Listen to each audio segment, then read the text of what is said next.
Hello, this is Deacon Larry, and this is Renewed.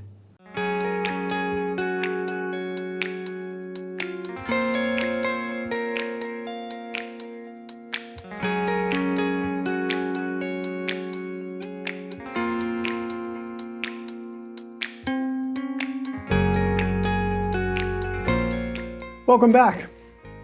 In the 13th century, our beloved and famous St. Thomas Aquinas was one of those great philosopher theologians who was exposed in the early days of the introduction of Aristotle, whose lost works were brought to the Western Church through our neighbors in Islam. In Spain and in Northern Africa, the texts of Aristotle were translated from Greek into Arabic and eventually were brought to members of the church who began to explore this wisdom of this great ancient 4th century philosopher who lived before Christ. The important thing I want to note today is not all of Aristotle being important, but what that action was. And that was St. Thomas, this Christian theologian, along with many Franciscan theologians, Dominican theologians, all at the University of Paris, went and took this secular, this pagan philosopher's text and used them as a tool to illuminate Christian thought.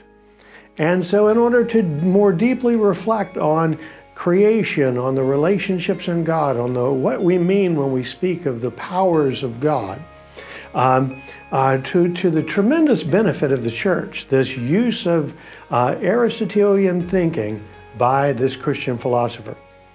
Now, what does that have to do with today? I have the privilege of teaching a course right now, a course in positive psychology. Positive psychology was a movement within psychology that started at the University of Pennsylvania by a psychiatrist and professor, Martin Seligman, and his colleague, Christopher Peterson. And what this positive psychology looks at is so many dimensions of what does it mean for a human person to flourish. Gosh, what could be more important from a Christian perspective? Psychology up until this time very often was looking at what was broken in us. In positive psychology, they're looking at what are our strengths and what works and what it helps us to flourish. Ultimately, St. Irenaeus of Lyon, who was just made a doctor of the church by Pope Francis, said this line. He said, "The glory of God is the human person fully alive." It sounds like the goal of positive psychology.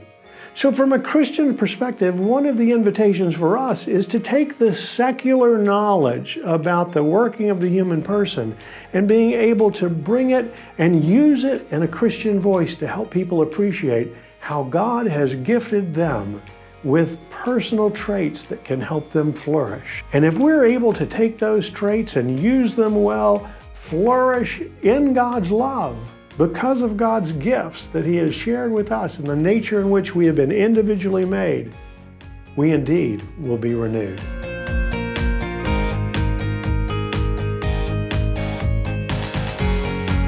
Please like, subscribe, or comment below.